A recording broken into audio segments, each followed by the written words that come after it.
भारत के एक छोटे से गांव में रामपुर नाम का एक इलाका था। वहां के लोग बहुत मेहनती थे। सुबह होते ही किसान खेतों में चले जाते, बच्चे मिट्टी के रास्तों पर खेलते और औरतें कुएं से पानी भर कर लातीं। गांव में सादगी थी, खुशी थी और अपनापन था। लेकिन उस साल गर्मियों ने ऐसा कहर बरपाया कि सब कुछ बदल गया। सूरज मानो आग उगल रहा था। जमीन जगह जगह से फट चुकी थी।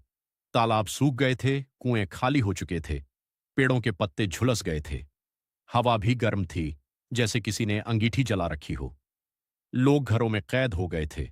जानवर प्यास से तड़प रहे थे। छोटे बच्चे रोते रोते सो जाते। उसी गांव में एक गरीब लड़का रहता था, जिसका नाम रामू था। रामू की उम्र लगभग 12 साल थी। वह अपनी बूढ़ी दादी के साथ मिट्टी के छोटे से घर में रहता था। उनके पास न बिजली थी, न पंखा, न पैसे। रामू दिन भर मजदूरी करके थोड़ा बहुत अनाज लाता और दादी के साथ बांटकर खाता। हर रात दादी हाथ से पुराना पंखा झलतीं और रामू को हवा करतीं। खुद पसीने में भीग जातीं, मगर रामू को आराम देने की कोशिश करतीं। एक रात रामू ने दादी का कांपता हाथ पकड़ लिया और बोला, दादी, आप मुझे हवा मत करो, आपका हाथ दुख रहा है। दादी मुस्कुराईं और बोली, बेटा, माँ बाप नहीं है तेरे। अगर मैं भी तुझे हवा न दूं तो कौन देगा? रामू की आंखें भर आईं। उसने मन ही मन सोचा कि काश वह दादी के लिए कुछ कर पाता। अगली सुबह गर्मी इतनी तेज थी कि सांस लेना मुश्किल हो रहा था। दादी प्यास से कमजोर हो गई थीं। घर में पानी की आखिरी लोटी बची थी। रामू ने वह पानी दादी को दिया और खुद खाली घड़ा लेकर पानी की तलाश में निकल पड़ा। वह गांव से दूर जंगल की तरफ चला गया। रास्ते में सूखी घास, जले हुए पेड़ और प्यासे पक्षी दिखाई दे रहे थे। सूरज सिर पर था। रामू के पैर जल रहे थे। वह बहुत थक गया। तभी उसे एक बड़ा बरगद का पेड़ दिखा। वह उसकी छाया में बैठ गया। अचानक उसकी नजर मिट्टी में दबे एक पुराने लकड़ी के बक्से पर पड़ी। रामू ने हैरानी से उसे बाहर निकाला। बक्सा बहुत पुराना था, लेकिन उस पर सुंदर नक्काशी बनी हुई थी। उसने धीरे से बक्सा खोला। जैसे ही ढक्कन खुला, तेज सुनहरी रोशनी फैली। अंदर एक चमकता हुआ सुंदर पंखा रखा था। रामू ने कांपते हाथों से उसे उठाया। तभी हवा चलने लगी। सूखे पत्ते उड़ने लगे और अचानक एक मीठी आवाज सुनाई दी, रामू, मैं जादुई पंखा हूं। रामू डर गया। उसने इधर उधर देखा, मगर वहां कोई नहीं था। आवाज फिर आई, डर मत, मैं वर्षों से ऐसे इंसान का इंतजार कर रहा था जिसका दिल साफ हो। रामू बोला, क्या तुम सच में बोल रहे हो? पंखा बोला, हां, मेरे दो रूप हैं। अगर मुझे दाईं ओर घुमाओगे तो मैं बर्फ जैसी ठंडी हवा दूंगा। अगर बाईं ओर घुमाओगे तो मैं बादल बुलाकर बारिश करवाऊंगा। लेकिन याद रखना, मेरा उपयोग सिर्फ भलाई के लिए करना। रामू खुशी से उछल पड़ा। उसने पंखा सीने से लगाया और दौड़ता हुआ गांव की तरफ भागा। गांव पहुंचा तो लोग पेड़ों के नीचे बेहाल पड़े थे। बच्चे रो रहे थे। दादी घर के बाहर बैठी थीं और पसीने से भीगी हुई थीं। रामू चिल्लाया, सब लोग इधर आओ। सबने हैरानी से उसकी तरफ देखा। रामू ने पंखा दाईं ओर घुमाया। तभी ठंडी हवा का तेज झोंका चला। गर्म हवा गायब हो गई। लोगों के चेहरे खिल उठे। बच्चों ने हंसना शुरू कर दिया। बूढ़ों ने राहत की सांस ली। औरतें खुशी से रोने लगीं। दादी ने रामू को गले लगा लिया। बेटा, तू तो भगवान का भेजा सहारा है। रामू मुस्कुराया, मगर उसकी नजर सूखे कुएं पर पड़ी। उसने सोचा, हवा से राहत तो मिली, मगर पानी अभी भी नहीं है। उसने पंखा बाईं ओर घुमाया। आसमान अचानक काला हो गया। तेज बादल घिर आए। बिजली चमकी। फिर ऐसी बारिश शुरू हुई कि पूरा गांव भीग गया। सूखी धरती पानी पीने लगी। तालाब भरने लगे। बच्चे बारिश में नाचने लगे। किसान हाथ जोड़कर आसमान को धन्यवाद देने लगे। कुछ ही दिनों में खेत फिर हरे हो गए। गांव में खुशहाली लौट आई। लेकिन गांव का मुखिया भोलाराम बहुत लालची था। उसने सोचा, अगर यह पंखा मेरे पास आ जाए तो मैं पूरे इलाके का सबसे अमीर आदमी बन जाऊंगा। एक रात वह चोरी से रामू के घर घुसा और पंखा चुरा ले गया। सुबह रामू उठा तो पंखा गायब था। दादी रोने लगीं। रामू समझ गया कि यह काम मुखिया का है। एक छोटे से गांव में रामू नाम का एक गरीब लड़का अपनी बूढ़ी मां के साथ रहता था। उनके पास ज्यादा कुछ नहीं था, लेकिन उनके दिल में एक दूसरे के लिए बहुत प्यार था। रामू रोज जंगल जाता, लकड़ियां काटता और उन्हें बेचकर किसी तरह घर का गुजारा करता। एक दिन जंगल में चलते चलते रामू को एक बूढ़ा बाबा दिखाई दिया। बाबा बहुत कमजोर और भूखे लग रहे थे। रामू के पास खुद खाने के लिए बहुत कम था, लेकिन फिर भी उसने अपना सारा खाना बाबा को दे दिया। बाबा ने जब उसका ये दयालु स्वभाव देखा तो वे बहुत खुश हुए। बाबा ने मुस्कुराते हुए रामू को एक छोटी सी चक्की दी और कहा, ये कोई साधारण चक्की नहीं है, ये जादुई चक्की है। जब तुम चलो चलो कहोगे तो ये तुम्हें जो भी चाहिए वो देने लगेगी, और जब बस बस कहोगे तो ये रुक जाएगी। रामू खुशी खुशी चक्की लेकर घर आया और उसने जैसे ही कहा, चलो चलो खाना दो, तो अचानक चक्की से गर्मा गर्म रोटियां और स्वादिष्ट खाना निकलने लगा। ये देखकर रामू और उसकी माँ बहुत खुश हुए। अब उन्हें भूखा नहीं सोना पड़ता था। रामू ने इस चक्की का इस्तेमाल सिर्फ अपने लिए ही नहीं, बल्कि पूरे गांव के लोगों की मदद करने के लिए किया। लेकिन रामू का पड़ोसी मोहन बहुत लालची था। वो ये सब देख रहा था और उसके मन में लालच आ गया। एक रात वो चुपके से रामू के घर गया और जादुई चक्की चुराकर अपने घर ले आया। मोहन ने जैसे ही चक्की से कहा, चलो चलो सोना दो, तो चक्की से सोने की सिक्के निकलने लगी। शुरुआत में मोहन बहुत खुश हुआ, लेकिन उसे ये नहीं पता था कि चक्की को कैसे रोका जाता है। वो बस बस कहना भूल गया और चक्की लगातार सोना निकालती रही। कुछ ही देर में उसका घर सोने से भर गया। सोना बाहर गिरने लगा और पूरे गांव में फैलने लगा। लोग घबरा गए और मोहन डर से कांपने लगा। उसे अपनी गलती का एहसास हुआ, लेकिन अब बहुत देर हो चुकी थी। तभी रामू वहां पहुंचा। उसने स्थिति को समझा और तुरंत जोर से बोला, बस बस। जैसे ही उसने ये कहा, चक्की रुक गई और सब कुछ शांत हो गया।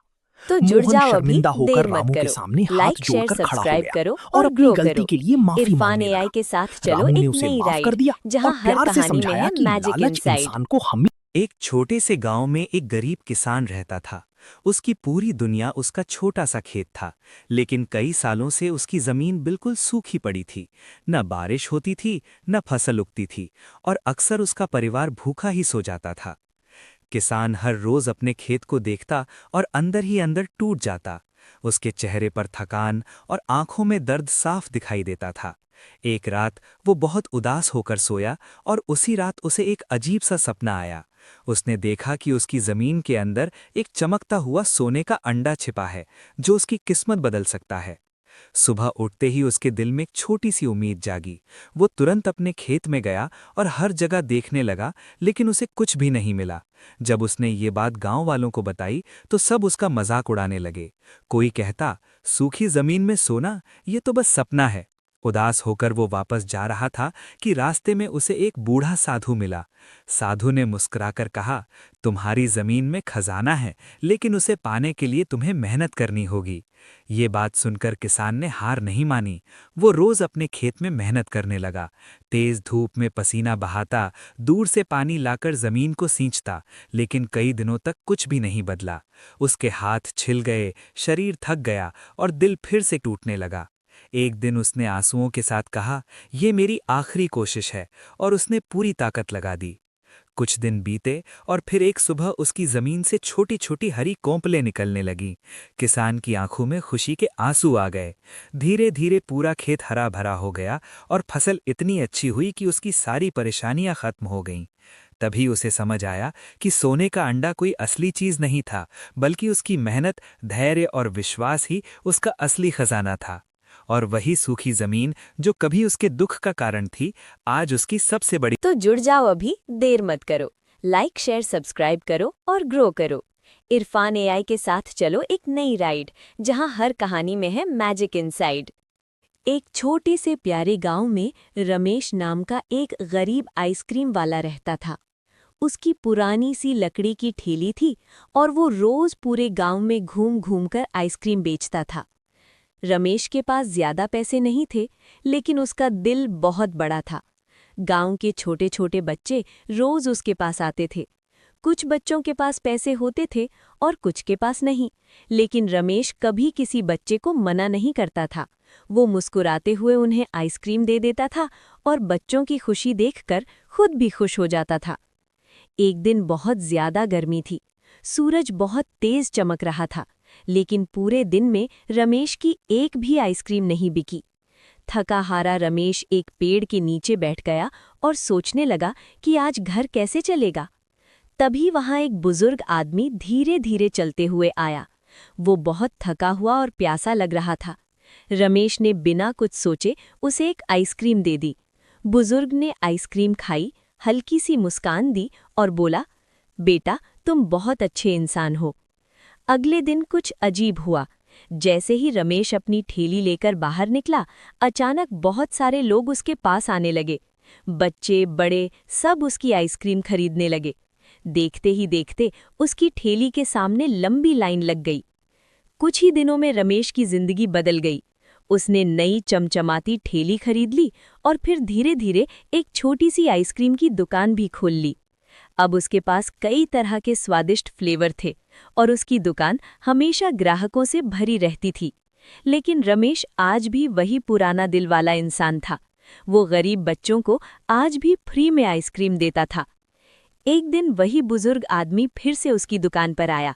रमेश उसे देखते ही पहचान गया और तुरंत उसके पास जाकर धन्यवाद करने लगा। बुजुर्ग मुस्कुराया और बोला, याद रखना बेटा, जो दिल से दूसरों की मदद करता है उसकी किस्मत एक दिन जरूर बदलती है। रमेश मुस्कुराया और आसमान की तरफ देखने लगा, जैसे उसकी मेहनत और अच्छाई सच में रंग ला चुकी थी। तो जुड़ जाओ अभी, देर मत करो। लाइक, शेयर, सब्सक्राइब करो और ग्रो करो। इरफान एआई के साथ चलो एक नई राइड, जहां हर कहानी में है मैजिक इनसाइड। एक छोटे से गांव में रामू नाम का एक गरीब लेकिन बहुत ईमानदार किसान रहता था। उसकी जिंदगी कठिन थी, लेकिन उसका दिल साफ था। वो रोज खेतों में मेहनत करता और जो मिलता उसी में खुश रहने की कोशिश करता। एक दिन जब वो खेत में काम कर रहा था, तभी उसे एक बूढ़ा आदमी मिला जो बहुत कमजोर और भूखा लग रहा था। रामू ने बिना कुछ सोचे अपना खाना उस बूढ़े को दे दिया। खुद भूखा रहने के बावजूद उसने उस अजनबी की मदद की। असल में वो कोई साधारण बूढ़ा नहीं था, बल्कि एक जादुई साधु था। रामू की ईमानदारी और दया से खुश होकर उसने उसे एक छोटा सा आम का पौधा दिया और कहा कि इसे अपने घर के आंगन में लगाना, ये तुम्हारी किस्मत बदल देगा। रामू ने वैसा ही किया। उसने पूरे प्यार और मेहनत से उस पौधे की देखभाल की। कुछ ही दिनों में वो पौधा एक बड़ा पेड़ बन गया, जो किसी जादू से कम नहीं था। उस पर सुनहले चमकते हुए आम उगाए। जब रामू ने एक आम तोड़कर बाजार में बेचा, तो उसे उसकी उम्मीद से कहीं ज्यादा पैसे मिले। धीरे धीरे उसकी जिंदगी बदलने लगी, लेकिन उसकी सादगी और ईमानदारी वैसी ही बनी रही। गांव में एक लालची आदमी था जो ये सब देख रहा था। उसने सोचा कि अगर ये पेड़ उसके पास होता तो वो बहुत अमीर बन सकता था। एक रात वो चोरी छिपे पेड़ से आम तोड़ने आया, लेकिन जैसे ही उसने आम तोड़ा, पेड़ की शाखाओं ने उसे पकड़ लिया। सुबह रामू ने उसे देखा। वो चाहता तो उसे सजा दे सकता था, लेकिन उसने उसे माफ कर दिया और समझाया कि सच्ची खुशी ईमानदारी और मेहनत में है। ये बात उस आदमी के दिल को छू गई और उसे अपनी गलती का एहसास हुआ। तो जुड़ जाओ अभी, देर मत करो। लाइक, शेयर, सब्सक्राइब करो और ग्रो करो। इरफान एआई के साथ चलो एक नई राइड, जहां हर कहानी में है मैजिक इनसाइड। एक छोटे से गांव में एक गरीब लेकिन मेहनती किसान रहता था। उसके पास थोड़ी सी जमीन थी जिस पर वो दिन रात मेहनत करता था, लेकिन हर साल उसकी फसल किसी न किसी कारण से खराब हो जाती थी। कभी बारिश ज्यादा हो जाती तो कभी सूखा पड़ जाता। इसी वजह से वो बहुत परेशान और दुखी रहने लगा था। एक दिन किसान लकड़ी लेने के लिए पास के घने जंगल में गया। जंगल बहुत गहरा और रहस्यमय था। चलते चलते वो रास्ता भटक गया। तभी उसकी नज़र एक अजीब सी चमकती हुई बेल पर पड़ी। वो बेल सामान्य बेलों से बिल्कुल अलग थी। उसमें से हल्की हल्की रोशनी निकल रही थी। जैसे ही किसान उसके पास गया, उसे ऐसा लगा जैसे कोई धीमी आवाज़ उसे बुला रही हो, मुझे अपने साथ ले जाओ। पहले तो किसान डर गया, लेकिन फिर उसने हिम्मत करके उस बेल का एक हिस्सा तोड़ लिया और अपने घर ले आया। उसने उसे अपने खेत के किनारे लगा दिया। कुछ ही दिनों में वो बेल तेजी से बढ़ने लगी और पूरे खेत में फैल गई। किसान हैरान था, क्योंकि उसने ऐसी बेल पहले कभी नहीं देखी थी। कुछ समय बाद उस बेल पर छोटे छोटे चमकदार फल लगने लगे। जब किसान ने एक फल तोड़ा तो वो देखकर दंग रह गया। वो फल असल में मोती था। धीरे धीरे पूरी बेल मोतियों से भर गई। अब किसान बहुत खुश हो गया। उसने कुछ मोती बेचकर अपनी गरीबी दूर की और अपने परिवार का जीवन सुधार लिया। उसकी इस खुशी की खबर पूरे गांव में फैल गई। लोग दूर दूर से उस जादुई बेल को देखने आने लगे। लेकिन उसी गांव में एक लालची पड़ोसी भी रहता था। वो किसान की तरक्की से जलने लगा और उसने सोचा कि वो रात में जाकर बेल को चुरा लेगा। एक रात वो चुपके से किसान के खेत में आया और बेल को काटने लगा। तभी अचानक बेल में हरकत हुई और उसने अपनी शाखाओं से उस पड़ोसी को पकड़ लिया। वो डर के मारे कांपने लगा और अपनी गलती के लिए माफी मांगने लगा। बेल ने उसे सबक सिखाया और फिर छोड़ दिया। अगले दिन वो पड़ोसी किसान के पास आया और अपनी गलती मान ली। किसान ने उसे माफ कर दिया। इसके बाद किसान ने अपने मोतियों का उपयोग केवल अपने लिए नहीं बल्कि पूरे गांव की मदद के लिए किया। उसने गरीबों की सहायता की और गांव को खुशहाल बना दिया। तो जुड़ जाओ अभी। एक बार की बात है, बहुत तेज गर्मी पड़ रही थी। पूरा जंगल सूख चुका था और पानी कहीं भी दिखाई नहीं दे रहा था। एक कोयल बहुत प्यास से परेशान होकर आसमान में उड़ती हुई पानी की तलाश कर रही थी। वो दूर दूर तक उड़ती रही, लेकिन उसे कहीं भी पानी नहीं मिला। प्यास के कारण वो धीरे धीरे कमजोर होने लगी। उड़ते उड़ते अचानक उसकी नज़र एक पेड़ के नीचे रखे घड़े पर पड़ी। ये देखकर उसकी उम्मीद जाग उठी। वो तुरंत नीचे उतरी और घड़े के पास जाकर अंदर झांकने लगी। घड़े में थोड़ा पानी तो था, लेकिन वो बहुत नीचे था। कोयल की चोंच वहां तक नहीं पहुंच पा रही थी। कुछ देर के लिए कोयल उदास हो गई, लेकिन उसने हार नहीं मानी। वो सोचने लगी कि कैसे पानी तक पहुंचा जाए। तभी उसकी नज़र आसपास पड़े छोटे छोटे कंकड़ों पर पड़ी। उसे एक तरकीब सूझी। कोयल ने एक एक करके कंकड़ उठाना शुरू किया और उन्हें घड़े में डालने लगी। जैसे जैसे कंकड़ घड़े में गिरते गए, पानी का स्तर धीरे धीरे ऊपर आने लगा। कोयल लगातार मेहनत करती रही और कुछ ही समय में पानी ऊपर तक पहुंच गया। अब कोयल ने आराम से पानी पिया और अपनी प्यास बुझाई। वो बहुत खुश हुई और फिर खुशी खुशी आसमान में उड़ गई। इस कहानी से हमें सीख मिलती है कि समझदारी और धैर्य से हर मुश्किल का। एक छोटे से गांव में रानी नाम की एक मासूम लड़की अपनी बीमार माँ के साथ रहती थी। उनका घर बहुत साधारण था, लेकिन उनके बीच का प्यार बहुत गहरा था। सर्दियों के दिन थे और पूरे गांव में गैस सिलेंडर की भारी कमी हो गई थी। हर घर में चूल्हे ठंडे पड़ चुके थे और लोग सुबह सुबह लंबी लाइनों में लगकर अपनी बारी का इंतजार करते थे। रानी की माँ कई दिनों से बीमार थी और घर का गैस सिलेंडर भी खत्म हो चुका था। खाना बनाना मुश्किल हो गया था। माँ की हालत देखकर रानी का दिल घबरा जाता था। एक दिन उसे पता चला कि गांव की गैस दुकान पर कुछ सिलेंडर आए हैं। वो बिना देर किए सुबह सुबह ठंडी हवा में कांपती हुई लाइन में जाकर खड़ी हो गई। लंबी लाइन धीरे धीरे आगे बढ़ रही थी। रानी के चेहरे पर उम्मीद और चिंता दोनों साफ दिखाई दे रहे थे। घंटों इंतजार करने के बाद आखिरकार उसकी बारी आने ही वाली थी। तभी दुकानदार ने जोर से कहा, बस अब एक ही सिलेंडर बचा है। ये सुनकर रानी के चेहरे पर हल्की सी मुस्कान आ गई। उसे लगा कि अब वो अपनी माँ के लिए खाना बना सकेगी। लेकिन तभी उसके सामने खड़े एक बूढ़े आदमी अचानक जमीन पर गिर पड़े। लोग घबरा गए। रानी तुरंत उनकी मदद के लिए दौड़ी। बूढ़े आदमी ने कमजोर आवाज में कहा, बेटी, मेरी पत्नी भी बहुत बीमार है। अगर मुझे सिलेंडर नहीं मिला तो? उनकी आंखों में दर्द और बेबसी साफ झलक रही थी। रानी कुछ पल के लिए चुप रह गई।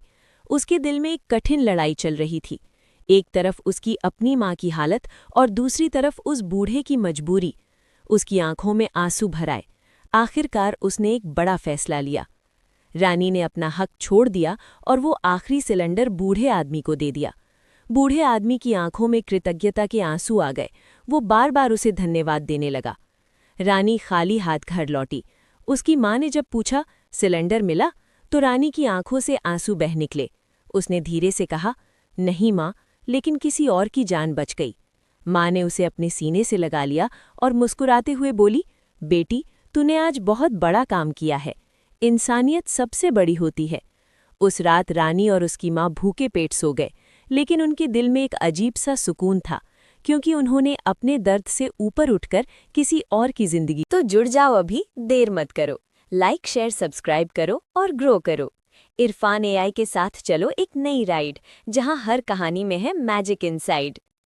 एक छोटे से गांव में एक गरीब लेकिन मेहनती किसान रहता था। उसके पास थोड़ी सी जमीन थी जिस पर वो दिन रात मेहनत करता था, लेकिन हर साल उसकी फसल किसी न किसी कारण से खराब हो जाती थी। कभी बारिश ज्यादा हो जाती तो कभी सूखा पड़ जाता। इसी वजह से वो बहुत परेशान और दुखी रहने लगा था। एक दिन किसान लकड़ी लेने के लिए पास के घने जंगल में गया। जंगल बहुत गहरा और रहस्यमय था। चलते चलते वो रास्ता भटक गया। तभी उसकी नज़र एक अजीब सी चमकती हुई बेल पर पड़ी। वो बेल सामान्य बेलों से बिल्कुल अलग थी। उसमें से हल्की हल्की रोशनी निकल रही थी। जैसे ही किसान उसके पास गया, उसे ऐसा लगा जैसे कोई धीमी आवाज़ उसे बुला रही हो, मुझे अपने साथ ले जाओ। पहले तो किसान डर गया, लेकिन फिर उसने हिम्मत करके उस बेल का एक हिस्सा तोड़ लिया और अपने घर ले आया। उसने उसे अपने खेत के किनारे लगा दिया। कुछ ही दिनों में वो बेल तेजी से बढ़ने लगी और पूरे खेत में फैल गई। किसान हैरान था क्योंकि उसने ऐसी बेल पहले कभी नहीं देखी थी। कुछ समय बाद उस बेल पर छोटे छोटे चमकदार फल लगने लगे। जब किसान ने एक फल तोड़ा तो वो देखकर दंग रह गया। वो फल असल में मोती था। धीरे धीरे पूरी बेल मोतियों से भर गई। अब किसान बहुत खुश हो गया। उसने कुछ मोती बेचकर अपनी गरीबी दूर की और अपने परिवार का जीवन सुधार लिया। उसकी इस खुशी की खबर पूरे गांव में फैल गई। लोग दूर दूर से उस जादुई बेल को देखने आने लगे। लेकिन उसी गांव में एक लालची पड़ोसी भी रहता था। वो किसान की तरक्की से जलने लगा और उसने सोचा कि वो रात में जाकर बेल को चुरा लेगा। एक रात वो चुपके से किसान के खेत में आया और बेल को काटने लगा। तभी अचानक बेल में हरकत हुई और उसने अपनी शाखाओं से उस पड़ोसी को पकड़ लिया। वो डर के मारे कांपने लगा और अपनी गलती के लिए माफ़ी मांगने लगा। बेल ने उसे सबक सिखाया और फिर छोड़ दिया। अगले दिन वो पड़ोसी किसान के पास आया और अपनी गलती मान ली। किसान ने उसे माफ़ कर दिया। इसके बाद किसान ने अपने मोतियों का उपयोग केवल अपने लिए नहीं बल्कि पूरे गांव की मदद के लिए किया। उसने गरीबों की सहायता की और गांव को खुशहाल बना दिया। तो जुड़ जाओ अभी, देर मत करो। लाइक शेयर सब्सक्राइब करो और ग्रो करो। इरफान एआई के साथ चलो एक नई राइड, जहां हर कहानी में है मैजिक इनसाइड।